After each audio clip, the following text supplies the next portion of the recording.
Hi there, I'm Jinzang, and I'm on the floor, which is a decision I made completely independently of the state of clutter of the rest of my room. Anyway, for today's video, you already read the title of the video, you know what we're going to be talking about. That's right, today we're going up, baby! I've chosen to focus on the structure of up and specifically how it plays with phrase rhythm. There are definitely a lot of aspects of up that can be analyzed, like harmony and timbre. I might touch on those as they're relevant to my analysis, but I won't go into a lot of detail about them because I want this video to have a focus, and it's definitely not because I didn't feel like doing those other analyses. I've chosen to analyze the structure of up because it provides my favorite thing, a musical illustration of the song's lyrics and theme. But before we get into all of that, we have to talk about today's keyword of the day, phrase rhythm.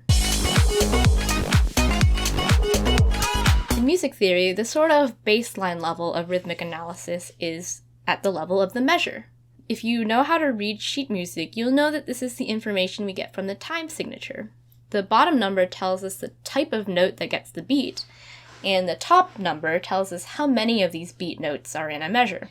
And then from there, we can analyze the beat in a measure and what it's doing and what it's not doing, and so on and so forth. With phrase rhythm, we take a zoomed out approach and we look at the level of the phrase. Now, a phrase is a group of measures. And instead of a type of note being the beat, in this case, the measure is the beat that we're analyzing. So with that in mind, let me show you a few examples of what it looks like to count with these types of rhythm in up. So first, I'll show you two measures of up. And keep in mind that these songs, K-pop songs, are usually in 2 or 4 because we dance in counts of 4 and 8. Now I'm going to show you a phrase of up. Pay attention to how we count the number of measures rather than the number of beats.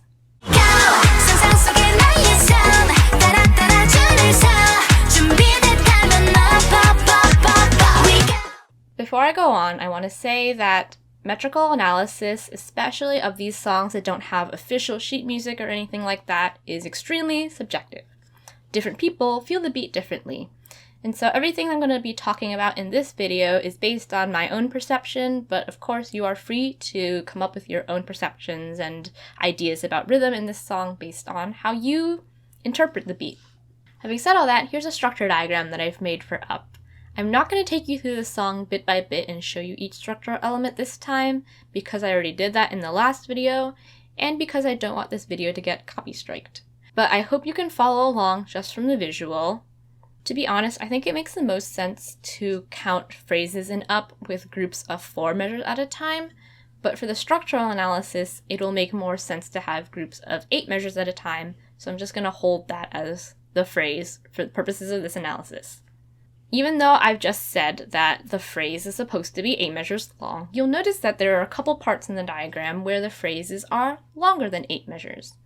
We call these instances phrase expansions because the phrase is getting expanded. You can usually tell if a phrase expansion has happened because something is being repeated or extended about the original musical theme. So this can be the harmony, the percussion pattern, the melody, or a combination of these 3 things. You get the gist. But in order to know what a phrase expansion means, we need to look at the lyrics. So let's look at the lyrics for the first phrase expansion at the end of verse 1.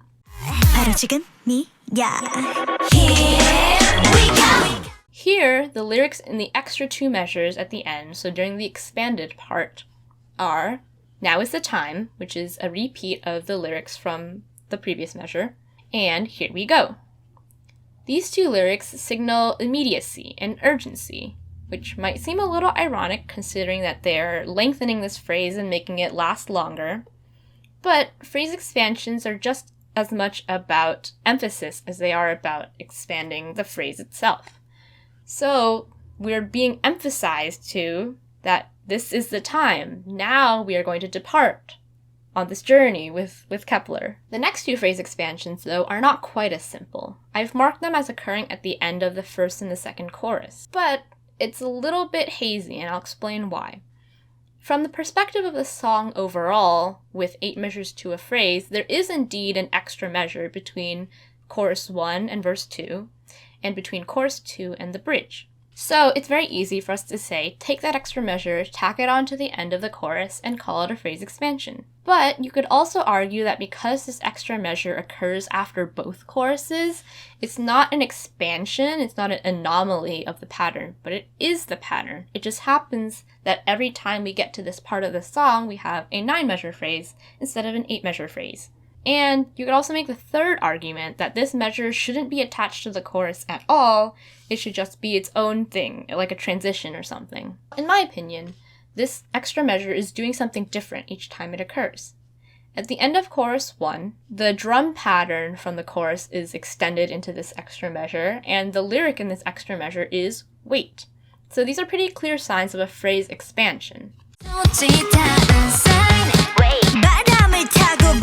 As previously seen, the phrase is being expanded, it's being dragged on longer into 9 measures rather than 8. But chorus 2 is a little different. There aren't instrumental or lyrical carryovers from the previous 8 measures, but instead we have this sound that slows down the percussion and gets us ready for the bridge. So in this case, I think it's just a single measure of transition.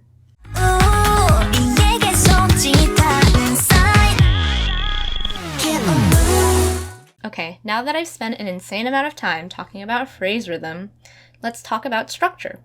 Although these two things are linked, so they're not entirely different topics. In my diagram, you'll see that each overarching structural component, so the verse, the chorus, etc., is made up of 16 measures, or 2 8-measure phrases. And if you're very familiar with Kep1er's Up, which I hope you are if you've watched this much of the video, then you'll know that every 8-measure phrase is a sort of distinct musical idea. So essentially we have a 2-part chorus, a 2-part verse, and so on and so forth. But if you're very familiar with this song, you'll also know that verse 1 and verse 2 don't have the same 2 halves in them, so to speak. Verse 1 starts with a song phrase and then moves into a rap phrase, whereas verse 2 starts with a rap phrase and then moves into a song phrase, where the song phrase in verse 2 is different than the song phrase in verse 1. The rap phrases, however, mirror each other. They have similar rhythms, the same instrumental, and even share some lyrics in common. So if I were to label this to diagnose it, I would label these 2 rap phrases with the same letter symbol, and then I would label the song phrases with 2 different letter symbols to indicate that they're different. And so we'll see that verse 1 is composed of a phrase A and a phrase B, and the verse 2 is composed of phrase B and phrase C. So why is this significant? Well, let's think about the overall narrative of this song, the lyrics. And it might be a little vague, but it's generally about going on this journey, right? Traveling to a dream imaginary island. So the music is also moving us from point A to point B in verse 1, and then verse 2 moves us from point B to point C. And I do want to touch on a very small detail here, which I love even though it's very small. Recall the last lyric in verse 1 at the end of that phrase expansion you were talking about earlier. It's "Here we go." Here we go! The same lyric occurs at the end of verse 2, where it isn't part of an expanded phrase anymore, but is just part of the regular 8-measure phrase.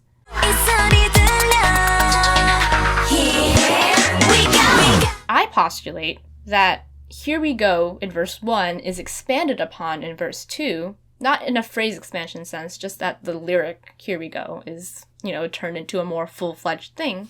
Or to put it another way, that "here we go" in verse 1 previews what is going to happen in verse 2. So I guess it's a little bit like if you were on a boat or a plane and far off in the distance you saw land, that kind of feeling. Anyway, the last thing I want to touch on in this song is the last chorus, which you'll notice is only 8 measures long instead of 16. If you weren't familiar with the song at all, you might think, okay, maybe that's just one half of the previous choruses, they just cut off the other half, but not so. Instead, it's sort of this blended up version of the previous choruses, and I don't know of a formal name for this type of chorus, so I'll just call it the remix chorus for now.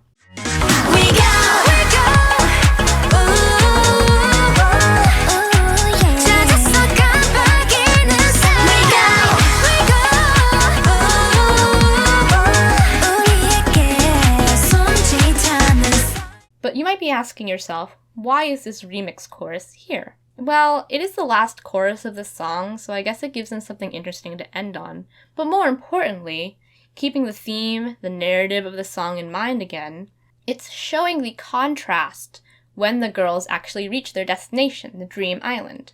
See, on this Dream Island, everything is like the real world, but remixed and cooler.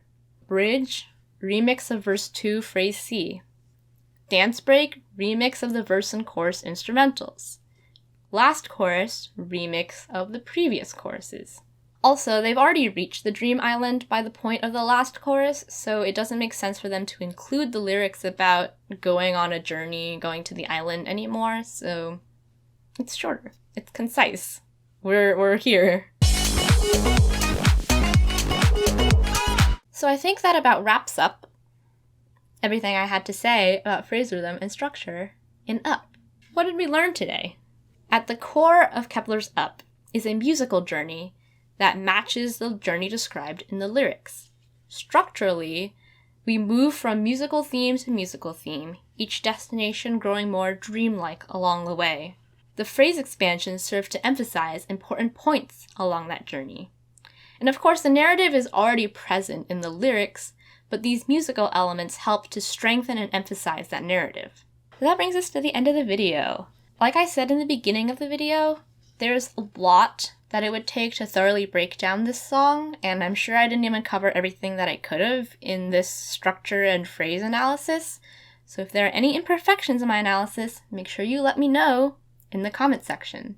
And if you have no complaints, please like and subscribe so that you can join me on my journey through YouTube. Wherever you are, whenever you are, I hope you're having a good one. Bye!